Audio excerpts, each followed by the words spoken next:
gustaría sobre todo destacar lo más importante que nosotros vemos en la tripulación del Elimer es el grado de profesionalidad, esa forma de trabajar que tienen, que nos da un grado de confianza altísimo para poder afrontar pues, todo el rango de misiones que se pueden enfrentar, que son muy variadas.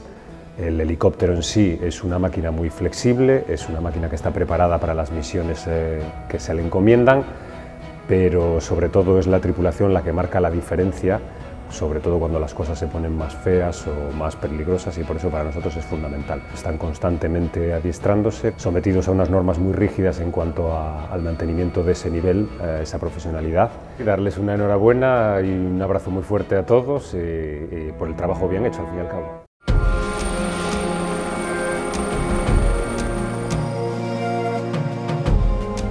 Bueno, pues la experiencia del hundimiento lo pasé bastante mal, aunque peor lo pasaría la gente que los tripulantes. Fue una cosa, gracias al salvamento, a la coordinación que tuvieron, pues se hizo muy rápido.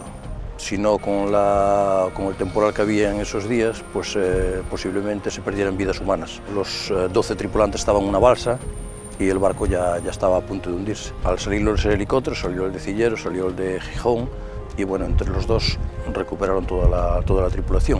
Mi agradecimiento, que lo tendrán toda la vida mientras yo viva, y el de en nombre de la tripulación también se lo doy, que posiblemente si no fuera por ellos, hoy muchos no lo contarían. No voy a decir todos porque nunca lo sabes hasta que pasan las cosas, pero seguro que alguno perdería la vida, eso fijo.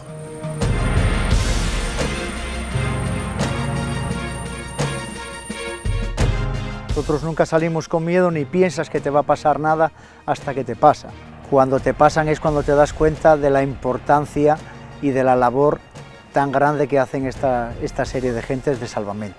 Estar en una situación de estar en una balsa o estar en el agua luchando por tu vida, pues, y ver que llega un helicóptero, llega una lancha de salvamento para salvarte, pues eso te da todavía más fuerzas para seguir viviendo y para seguir aguantando pues, ese momento de rescate. Y agradecer al Elimer y enhorabuena por esa gente que está hecha de otra pasta y que son pues, personas igual que nosotros, pero que están ahí siempre como nuestro ángel de la guardia.